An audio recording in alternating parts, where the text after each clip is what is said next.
სოლიდარობა მზია ამაღლობელს და ყველა პოლიტპატიმარს, ყველა უკანონო დაკავებულს და იმ იმედით, რომ ეს ჯოჯოხეთი, ეს კოშმარი დამთავრდება და იქნება როგორც კოშმარი ჩვენს ისტორიაში, ჩვენს მრავალსაუკუნოვანი ისტორიის ეს სამარცხვინო წერტილი, სამარცხვინო შავი ლაქა შესაბამისად შევა ისტორიაში. რა როლს შემოიტანს ამ ამოცანის შესრულებაში ახალი მოძრაობა?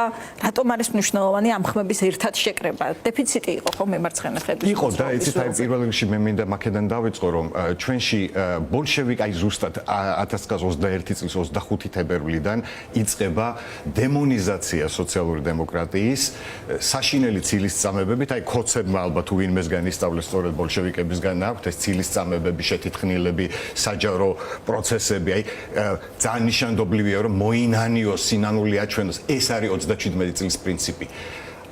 პატიმრებს 37 წელს დახვრეტის წინ აიძულებდნენ რომ საჯაროდ მოენანიებინათ სინანული ეჩვენებინათ. ანუ პირდაპირ წყაროა, პირდაპირ გადმოთამაშებაა ეს 27 წლის იდეოლოგიის და მათი მემკვიდრეები, მათი რეინკარნაციები არიან ისინი, ვინც დღეს ამ ენაზე მეტყველებენ. მეორე, ჩვენში მოხდა ძალიან სამწუხარო რაღაცა, რომელიც ფაქტობრივად 80-იანი წლების ბოლოს უკვე ეროვნულმა მოძრაობამ დააკოპირა აი ქსერო ასლი გადმოიტანა ბოლშევიკების პროპაგანდის, რომ ეს იყო პირველი რესპუბლიკა სამარცხვინო ხალხი და იგივე კომუნისტები და რაღაცნაირად მოწინააღმდეგეები იყვნენ საქართველოს დამოუკიდებლობის. სინამდვილეში დამოუკიდებელი საქართველოს რესპუბლიკა, პირველი რესპუბლიკა შექმნეს სწორედ სოციალ-დემოკრატებმა. ეს იყო იმ დროს მსოფლიოში ერთ-ერთი ყველაზე პროგრესული ქვეყანა, ერთ-ერთი პირველი, სადაც ქალთა მონაწილეობა არჩევნებში შესაძლებელი გახდა და უამრავი პროგრესული იდეა, რომელიც ამ სახელმწიფომ და მათმა კონსტიტუციამ დაგვიტოვა ანდერძად. მეორე, საბჭოთა კავშირმა, რომელიც სოციალისტური ქვეყანა იყო და მთელი სოცბანაკი, რომლებმაც პრინციპში კორუფციით, ტერორით, ყველანაირი დემოკრატიული ინსტიტუტის მოსპობით მოახდინეს თვითონ სოციალისტური და სოციალური სამართლიანობის იდეის განადგურება.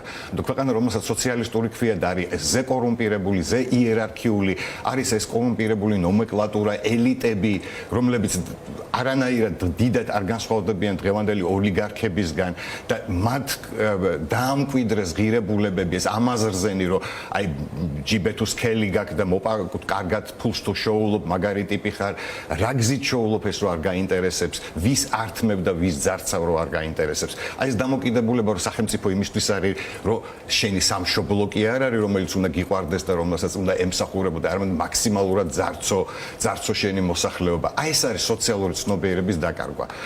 და იდეალურად შეერწყა ეს ყველაფერი შემდგომში უკვე იმ მე-19 საუკუნის კაპიტალიზმს, რომლის შენებლობა ჩვენში 21 საუკუნეში დაიწყეთ. ეს არის აი ზუსტად ექსპლუატაციის და რა ვიცი ადამიანების ყლეფის, დამონების ფორმა, რომელზეც მე-20 საუკუნემ უარი თქვა.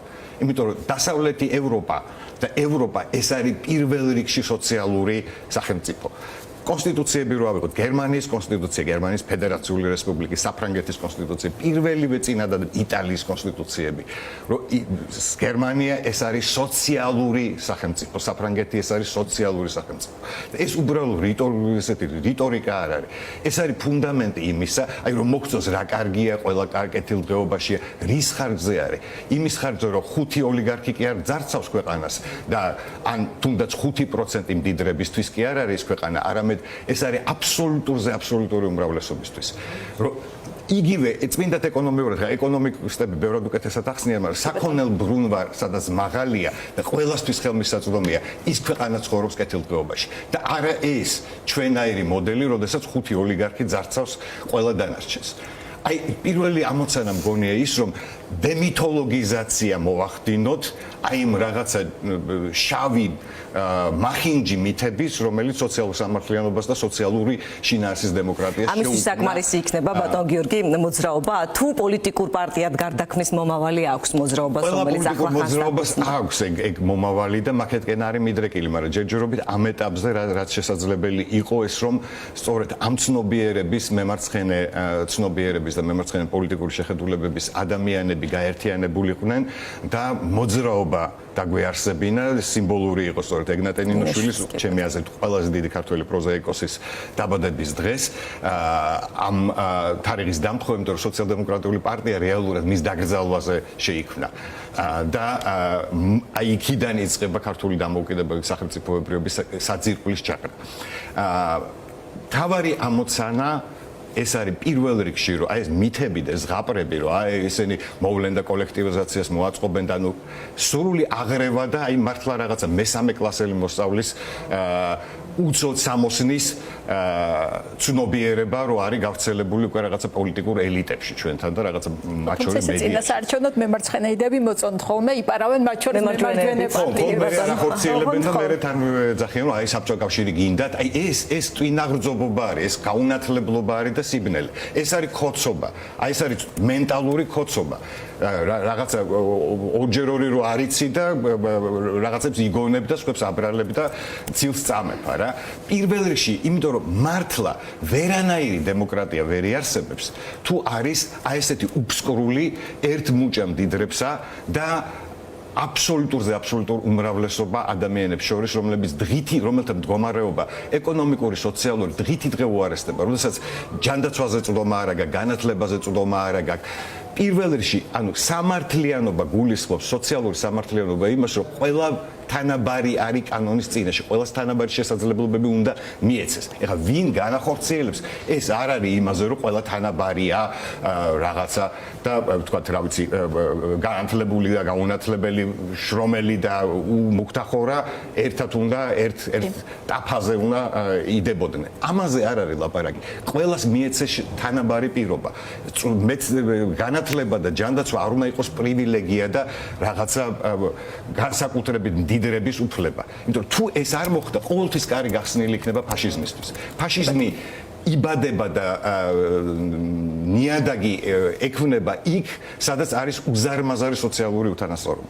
ეს არის პროტესტიდან ამოზრდილი მოძრაობა, შეგვიძლია ვთქვათ, რომ აი ამ პროტესტმა, რაც ახლა მიდის ქუჩებში, თანამოაზრების კონსოლიდაციაში ითამაშა მთავარი როლი, აი რომ არა ბოლო ერთი წელი იქნებოდა ეს მოძრაობა. იცით რა არის, რა თქმა უნდა, ამ პროტესტის მოძრაობამ დააჩქარა ეს პროცესები, მაგრამ ეს ადამიანები, ვისი შექმნით, ეხლა მე ვისა ვარ უფრო რაღაცა ვეტერანი და სიმბოლური შეიძლება ფიგურა, ვინც უზარმაზარი ჯაფა ჩადო ამ მოძრაობის შექმნაში და მთელი ამ დოკუმენტების მათ შორის მანიფესტის შექმნაში, ეს არის ახალგაზრდა ხალხი ძალიან დიდი გამოცდილებით, 15-20 წლის ბრძოლის გამოცდილებით, უმაღლესი რანგის პროფესიონალები საუკეთესო განათლებით.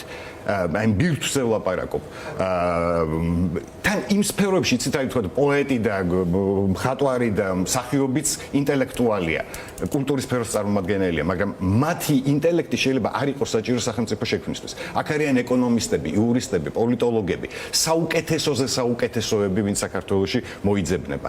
ისინი მუშაობენ ამ პროექტებზე, მუშაობენ არა რეაქტიულად, რომ აი დღეს ქოცები ვის ესვრიან კვერცხებს და ქვებს და ვის დაიჭერენ და მოდი ამაზე რა რეაქცია მივცეთ, არამედ მომავლის ხედვა, როგორი უნდა იყოს, აი ის რაც მანიფესტშია დეკლარირებული, როგორი უნდა იყოს ესეთი საქართველო, სადაც მართლა ყველას თანაბარი შესაძლებლობა მიეცემა, როგორ გამოიყენებს ეს ცალკე საქმეა კიდევ ვიმეორებთ, მაგრამ საწყისშივე უსამართლობა არ იქნება ჩადებული, რომ მარტო მდიდარს აქვს უფლება მიიღოს განათლება, რომ მარტო მდიდარს აქვს უფლება, რა ვიცი, რაღაცას მიაღწიოს ცხოვრებაში და ყველა დანარჩენი უნდა იყოს სტატისტები, რომელსაც აი როგორც პლანტატორები შეუშვებდნენ მონებს პლანტაციებში, ისე მოეპყრა.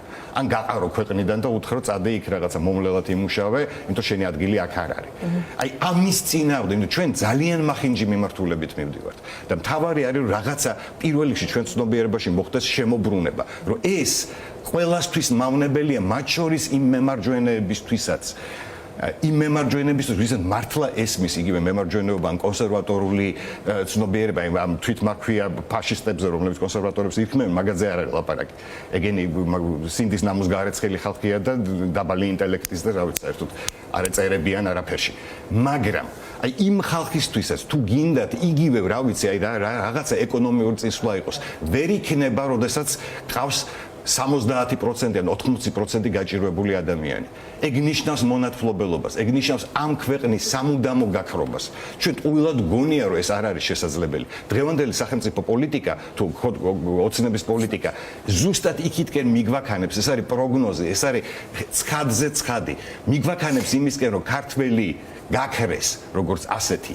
აღარ იარსებოს. იმიტომ რომ ოლიგარქია და მისი შემოკრებილი ტიტუშკები არ წარმოადგენენ ქვეყანას. ვერ გადაარჩენენ ამ ქვეყანას. ჩვენ გადარჩენისთვის ვიბრძვით და ამ გადარჩენისთვის არის რადიკალური შემოbrunება საჭირო. ხო, აი როგორი უნდა იყოს ეს რადიკალური შემოbrunება, თქვენ თქვით, რომ აი ამ ახალი მოძრაობის გუნდში დიდი გამოცდილების მქონე ხალხია, მაგრამ მათ გამოცდილებაში არ არის და ვერ იქნება ოლიგარქის დამარცხების. ოლიგარქის ეს იმდენად ახალი ფორმა ჩვენს ისტორიაში არაფერი. ხო, რა თქმა უნდა, აქ არის მუდმივი მუშაობა, ყოველდღიური მუშაობა იმაზე, რომ გაიგო, საერთოდ გაიაზრო აი ამ ჯოჯოხეთისგან რა გამოსავალი არსებობს. იმიტომ რომ ჩვენ არ მიგვიღია მემკვიდრეობით ოლიგარქია რა. საქართველო არის ერთადერთი დღესდღეობით სოფლიოში ქვეყანა, სადაც არაფორმალური მართლობა, აი deep states რასაც ქვია შეთქმულებების თეორიის ენაზე, რეალობად იქცა. Deep State არის საქართველოს მთავრობა და მართველი აი ეს დაჯგუფება ქართული ოცნება რო ქვია, რომლის უკანაც აი დღევანდელი უბილარი რო ყავთ, მათი ბელადი წარმოადგენს Deep States, ანუ ქართულ თარგმანში არაფორმალურ მართლობას. ჩვენ დავკარგეთ სახელმწიფოება. საქართველოს სახელმწიფო არის მიტაცებული აი ამ არაფორმალი მართლის, ამ Deep State ივანიშვილის მიერ. ჩვენ უნდა გავიაზროთ ეს, იმიტომ რომ მარტო ვიძახოთ და გული გვიფეთქდეს, რა თქმა უნდა, ეგ აუცილებელი, ემოციები აუცილებელია, მაგრამ თუ არ მოვიფიქრეთ კონკრეტული რაციონალური გეგმები, თუ არ შეიცვალა ჩვენი აი ეს ცნობიერება დამახინჯებული კიდევ უფრო მეტად მათ მიერ, მათი შეთქმულებების თეორიების, მათი სიცურვის, დემაგოგიის მხრიდან, ჩვენ ვერანაირ წინააღმდეგობას ვერ გავუწევთ. ერთადერთი გამოსავალი იქნება, რომ გავიქცეთ აქ და დავაცარიელოთ ეს ქვეყანა, რომელიც დარჩებათ აი ამ რაღაცა რამდენიმე 1000 ადამიანს თავის ერთეულ ოლიგარქებს და მათ მონებს, მათ მოსამსახურეებს, რომლებიც გაუხსნიან მე რა ვიცი, ქვეყანას ერქმევა შეიძლება საქართველოს ერქვას, მაგრამ იქ ქართველი აღარ იცხოვრებს. იქ საქართველოს მოქალაქეები, საქართველოში ტრადიციულად, ისტორიულად ცხოვრები ადამიანები აღარ იქნებიან, გადაშენდებიან და აქეთკენ მიგვაქანებს. ეს ცხადზე ცხადი, ეს არის 2-ჯერ 2-4-ის ტოლობის ნიშანი. იმდენად მარტივი გასაგებია რა პოლიტიკა საითკენაც მივყავართ ამ პოლიტიკას. არაფერი საკუთრებაში ქვეყნის და ეროვნული საკუთრება აღარ იარსებებს. და ყველა მიწის ნაგლეჯი იქნება რომელიღაცა საერთაშორისო კომპანიის, უცხოური კომპანიის მფლობელობაში, ძირითადად რუსების ხელშია, ისედაც უკვე 60%-ზე მეტი და ვიღაცების საკუთრებაში იქნება, სადაც ქართველს თუ კი შემორჩა, ფეხის გადადგმის საშუალება არ ექნება. ჰაერზე დააწესებენ მართლა იმას მალე და მზის შუქზე პრივატიზაციას მოახდენენ, იმიტომ რომ ეს გონია თუ რაღაც ჯადოქრობაა, რომ პრივატიზაცია, აჰა, მოახდინა ბიძინა ივანიშვილმა, ყველაფერი მიითვისა, უკეთესად ვთქვათ, რასაც ხელი დაადო, ერთლარად გადაიფორმა. უკეთესად ვთქვათ, პრივატიზებულია ყველაფერი თითქმის. ჯერ კი ეს მოძრაობა, მაგრამ თქვით მაინც რომ როგორც წესი ასეთ მოძრაობების მომავალი არის ხოლმე პარტია, ამ მანიფესტზეც ეს არის ერთგვარად პროგრამული თეზისები, ხო? რაც მერე იქცევა პარტიის პროგრამად. თუ ვიტყვით რომ ეს არის სამზადისი ცვლილებებისთვის, როგორ ფიქრობთ, ეს არის თქვათ რიგგარეშე არჩევნებისთვის სამზადისი, რომელსაც ჯერ არ ნიშნავს ივანიშვილი, თუ შეიძლება თვითმმართველობის არჩევნებისთვის სამზადისიც? ეს უკვე არის პრინციპში პარტიული პოლიტიკის ნაწილი და მოძრაობის მიზანი არის თანამოაზრეების პირველ რიგში შემოკრება და აი ამ თანამოაზრეების წიაღში იბადება პოლიტიკური პარტიები, არა? ანუ ესე ერთბაშად, მაშინ გამოდის რომ აი რაღაცა ფორმალური აქტი შედგა, რომ სადღაც დავრეგისტრირდით როგორც პარტია და ასე შემდეგ, რომელიც არანაირ პარტიას სინამდვილეში არ წარმოადგენდა. ამიტომ საჭირო არის ბევრი მუშაობა, დიდი საზოგადოების ფართო ნაწილების ჩართვა იმ ხალხის პირველ რიგში, რომელსაც სოციალური უსამართლობა პირდაპირ ეხება და მიეცეთ საშუალება, სივრცე საკუთარი ტკივილის გამოთქმის და ამ ტკივილის გაუჩების და მორჩენის გზების პოვნის. ერთიან დისკუსიაში დემოკრატიული ფორმით. იმიტომ რომ ყველანაირი დემოკრატია იქნება მოჩვენებითი და ყოველთვის აი გველეშაპი ოლიგარქები მოვლენ და გადაყლაპავენ, თუ მას არ ექნა სოციალური საფუძველი. ეს არის ევროპა. ევროპა ეს არის სოციალური სახელმწიფო. აქ არის წერტილი, ამას ვერაფერი ვერ დაემატება. ყველანაირი ფანტაზიები, რომ აი ევროპა გვინდა, მაგრამ სოციალური ბაზა არ უნდა გქონდეს, ეს არ არის ევროპა. ეს შეიძლება იყოს აზია, სინგაპური, კუალა-ლუმპური, რა ვიცი, აი არაბთა ემირატები, იქაც წინავს და ბზინავს ყველაფერი. მაგრამ რეალურად ფაქტობრივად მონათლობელური ურთიერთობები აქვს. არანაირი დემოკრატიის პერსპექტივაც კი არა იგივე ქვეყნებში. დიდი მადლობა.